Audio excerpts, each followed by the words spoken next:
Okay, as far as openers go, with so many new players, I think we have to be basically pleased. We recognize that Loyola is not the caliber of team that we're going to be seeing all year long. That being said, you still have to play against the game itself and try to compete and play really hard, and I thought our guys tried to do that. I thought we did some nice things in the backcourt. Like the fact that we continue to get to the line with this team. One thing that we're not doing well is shooting the three. Very good, but I think that's maybe the best thing that this team does, and I find that encouraging. That the thing that should be our strength, it really hasn't happened, and that we're still figuring out ways to go out and compete it.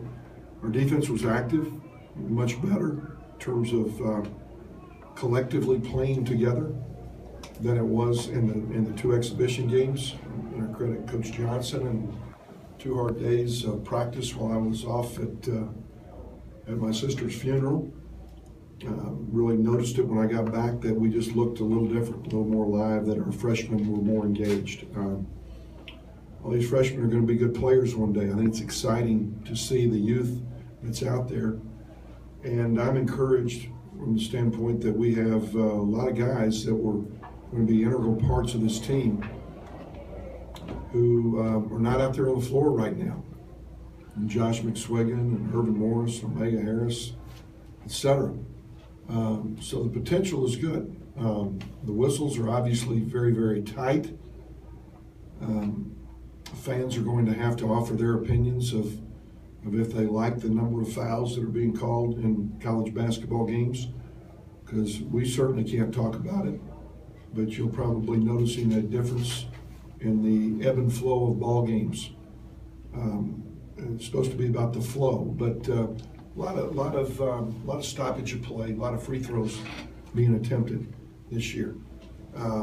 That's the way that Curtis Shaw and the powers that be have decided that our game was going to be played, and we're going to adjust to it. We're trying to talk hands off, not trying to foul, trying not to put people to line.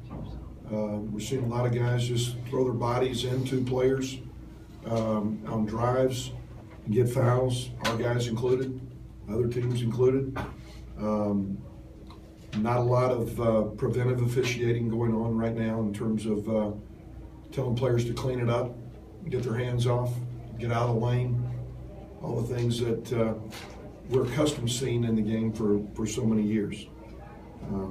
That being said, we will adjust like everybody else will adjust.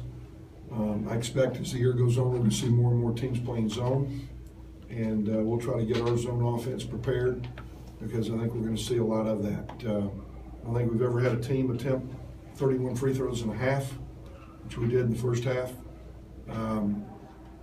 So we're taking advantage of the new rule. Any comments? How are you and doing? Is it a bit therapeutic being back to basketball after everything with your family? Yeah, I'm doing fine. Thank you for asking. Thank you. What do you think of Tevin Caldwell's play tonight? Well, I love Tevin's energy. I think and I think when you watch Tevin, you're seeing a guy 4 inches shorter than Julian Washburn, who is every bit as active, and that's why we redshirted a walk-on a year ago. We just are thrilled with him.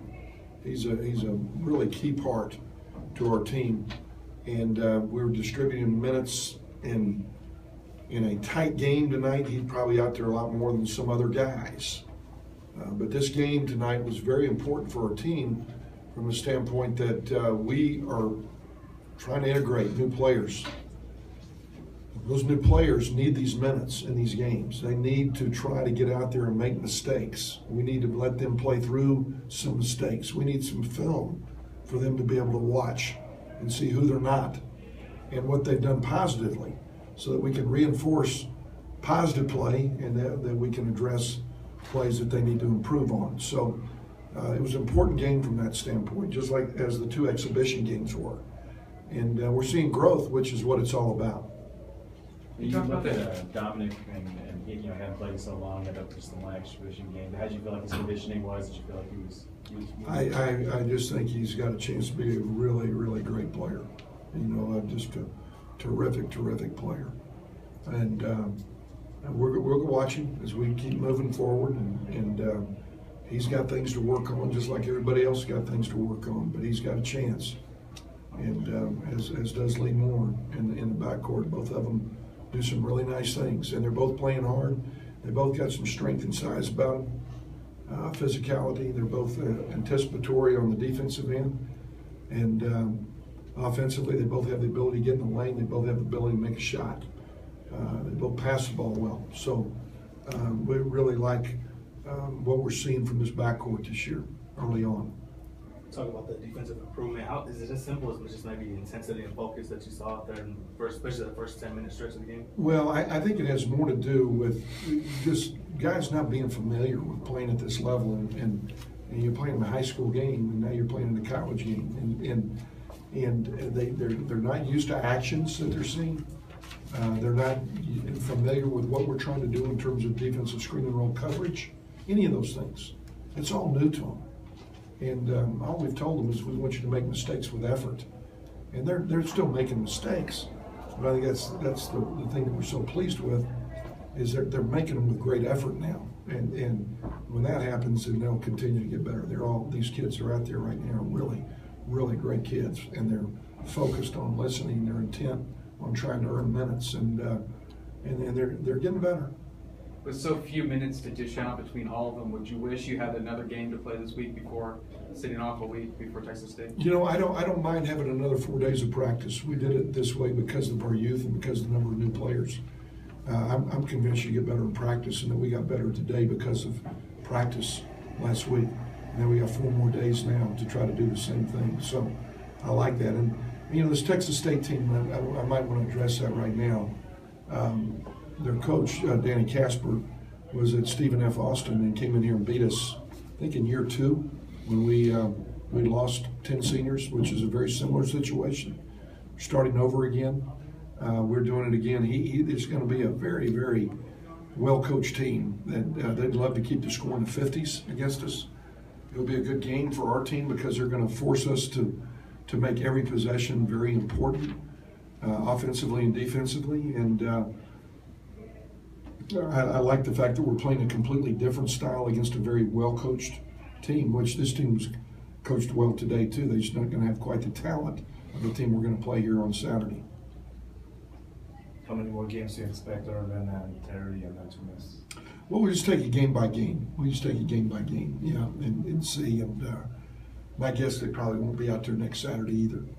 Yeah. And then we'll look at it after next Saturday and see where we are then. These other guys are getting better, though, aren't they? Isn't that great? It's great just to be able to sit over there and watch these other guys get better, and maybe ask yourself a question about, maybe I shouldn't probably do these things again, because these old young kids might come in here and get my minutes. It's pretty interesting. So it's a great human, lessons to be learned here along the way, because I like some of the things that I'm seeing with these other guys.